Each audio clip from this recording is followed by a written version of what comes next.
Imaginez, vous êtes à la mairie, prête à dire « oui » à l'homme que vous aimez, et au moment de signer, il change les règles. Il exige la polygamie, alors qu'il vous a toujours juré fidélité. Que feriez-vous? C'est exactement ce qui est arrivé à Aïcha ce jour-là. Avant de découvrir cette histoire incroyable, n'oubliez pas de vous abonner et d'activer la cloche pour ne rater aucune de nos histoires passionnantes. Et surtout, restez jusqu'à la fin, car vous allez être choqués par le dénouement. Aïcha n'avait jamais cru aux contes de fées. Depuis toute petite, elle voyait autour d'elle des couples formés par des arrangements familiaux, des mariages où l'amour était souvent relégué au second plan. Elle s'était toujours promis que son histoire serait différente. Elle voulait un amour vrai, sincère, celui qui fait battre le cœur plus fort et qui remplit l'âme de bonheur. C'est dans ce contexte qu'elle avait rencontré Ibrahim. Ce jour-là, le soleil tapait fort sur le marché de Bamako, et l'air était saturé de l'odeur des épices et du poisson séché. Aïcha accompagnait sa mère pour faire les courses quand, en se retournant brusquement, elle avait percuté un homme. Un panier de tomates s'était renversé, roulant dans tous les sens. « Je suis désolé. » s'était-il empressé de dire en s'agenouillant pour l'aider à ramasser. Aïcha avait levé les yeux et croisé son regard. Un regard doux, sincère, qui l'avait troublé. « Ce n'est rien », avait-elle murmuré, intimidée. Ibrahim était grand, avec un sourire éclatant et une voix posée qui inspirait immédiatement confiance. Il était différent des autres hommes du quartier, ceux qui lançaient des remarques lourdes aux jeunes filles ou qui affichaient une arrogance certaine. Lui, au contraire, semblait respectueux et sincèrement gêné de leur maladresse. Ce jour-là, ils n'avaient échangé que quelques mots, mais quelque chose s'était passé. Une connexion invisible, un fil ténu qui s'était tissé entre eux. Les jours suivants, Ibrahim était réapparu, comme par hasard, sur le chemin de l'école d'Aïcha. Il lui adressait un sourire timide, parfois un simple salut de la main. Puis, un jour, il l'avait attendu à la sortie, sous un grand baobab. « Je peux marcher avec toi ?» Aïcha avait hésité. Elle savait que dans leur société, une femme qui traîne trop avec un homme attire les commérages. Mais quelque chose en Ibrahim lui donnait envie de briser les règles. Ils avaient parlé pendant des heures, comme s'ils se connaissaient depuis toujours. Ibrahim lui racontait ses rêves, ses ambitions. Il voulait ouvrir une entreprise de textile et moderniser les tissus traditionnels africains. Il était passionné par la culture, la transmission des valeurs, et il admirait les femmes fortes.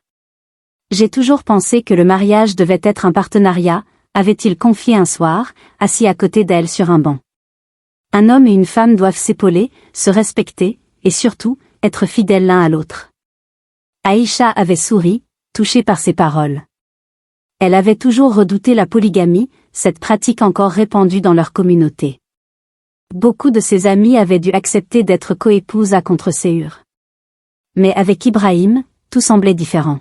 « Moi, je veux une seule femme », avait-il affirmé en lui prenant la main avec douceur.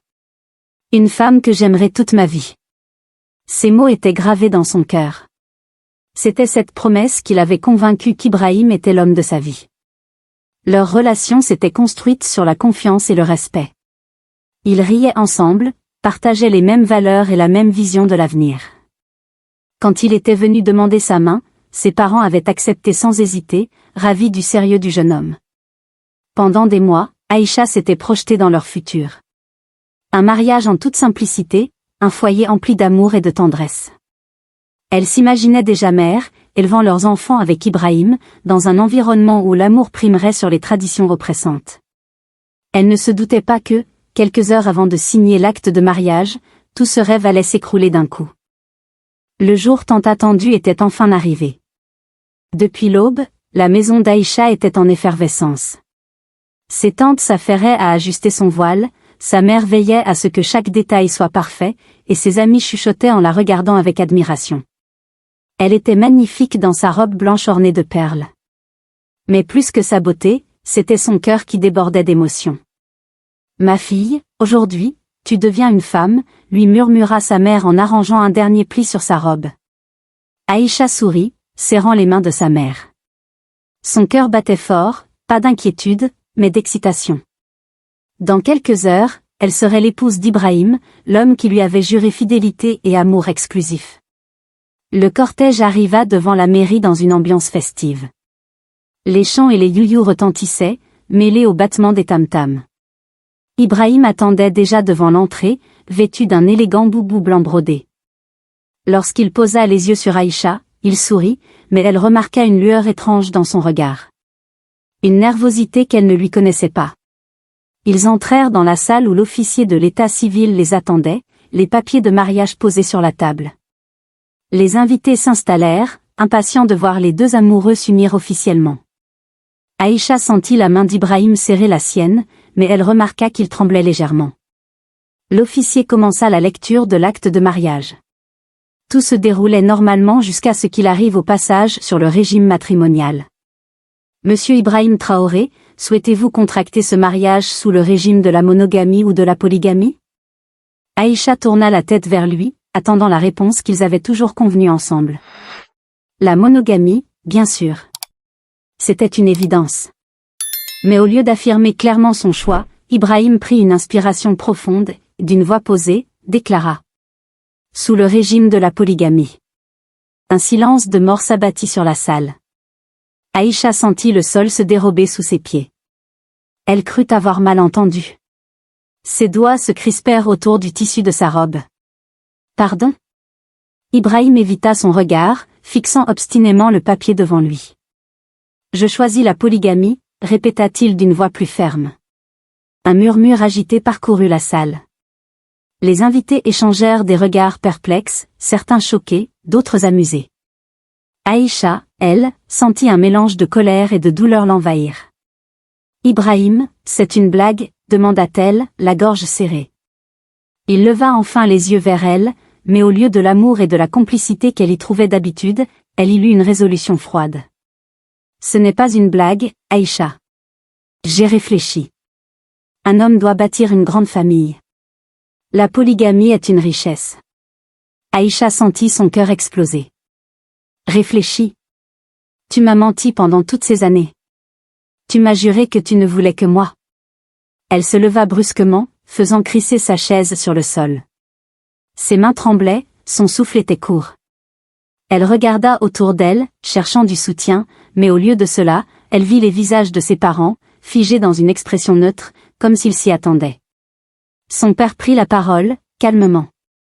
Aïcha, ma fille, réfléchis bien avant de prendre une décision sous l'impulsion de la colère. La polygamie est notre culture. Tu es chanceuse qu'Ibrahim veuille toujours de toi. Chanceuse?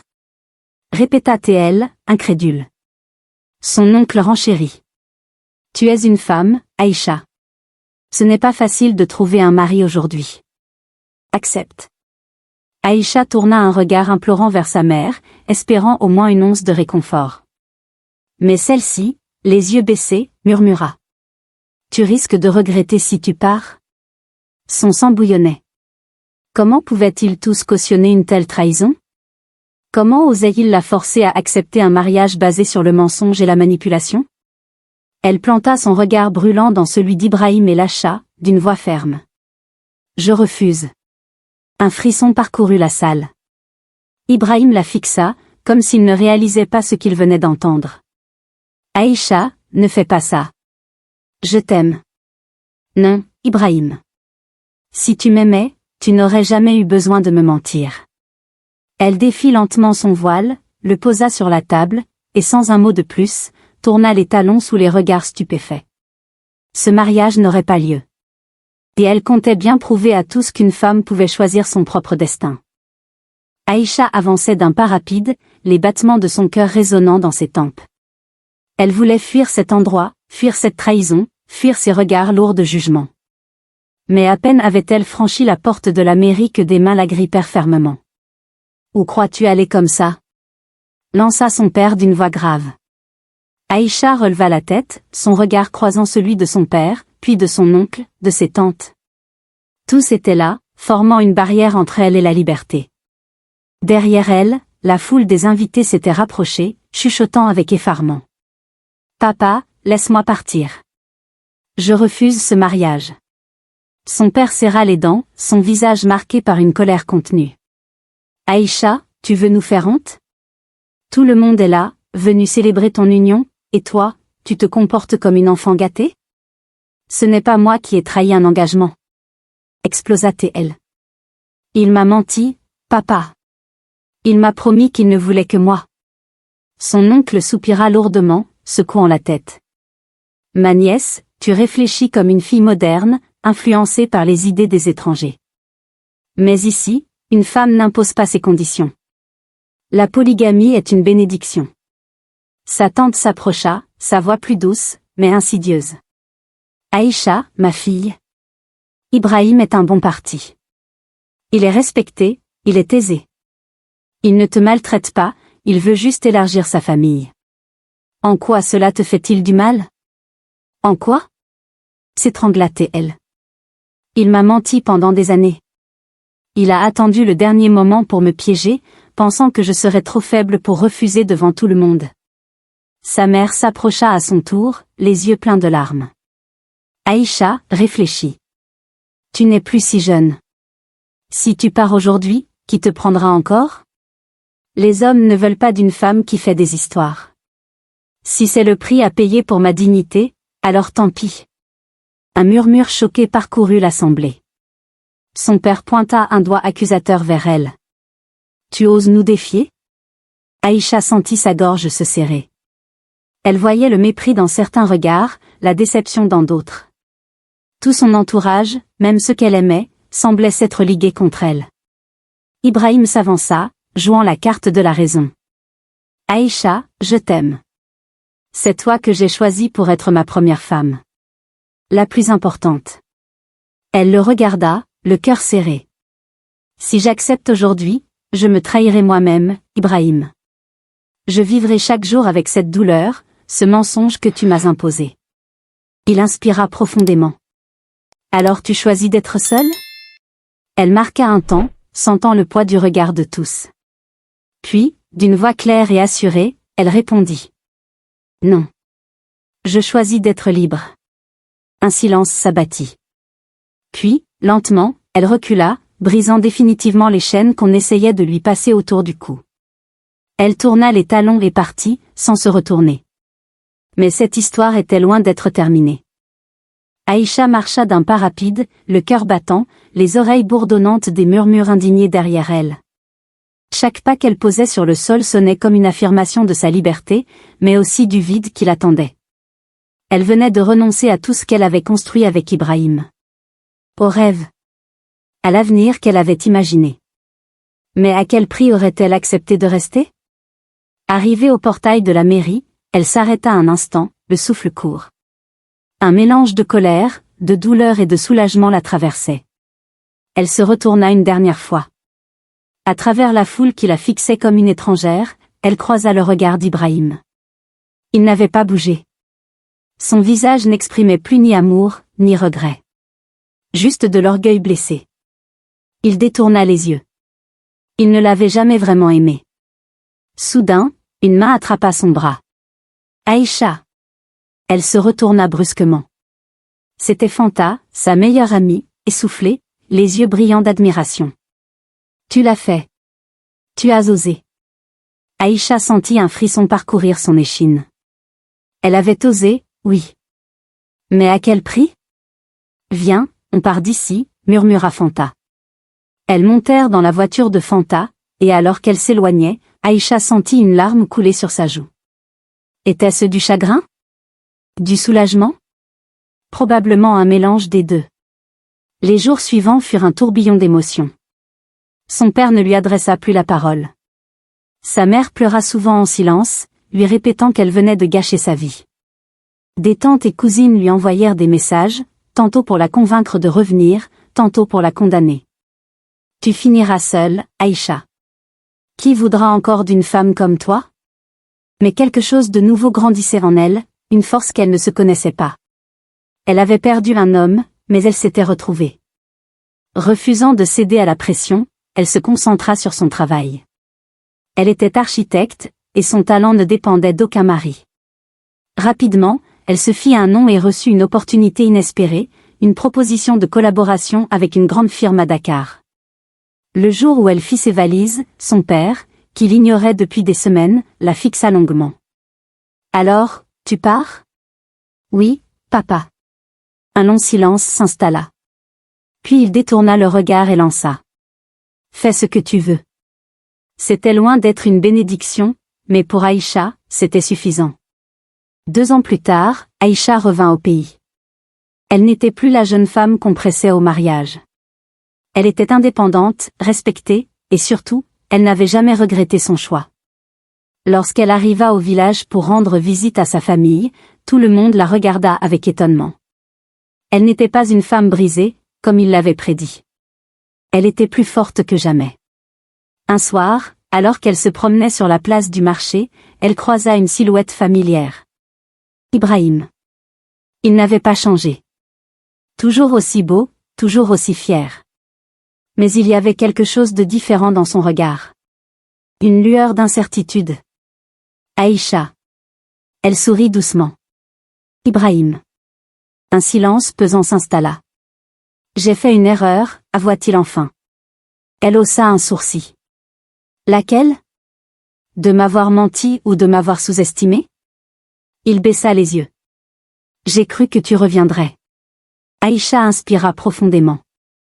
Moi aussi, à une époque, j'ai cru que tu étais l'homme de ma vie.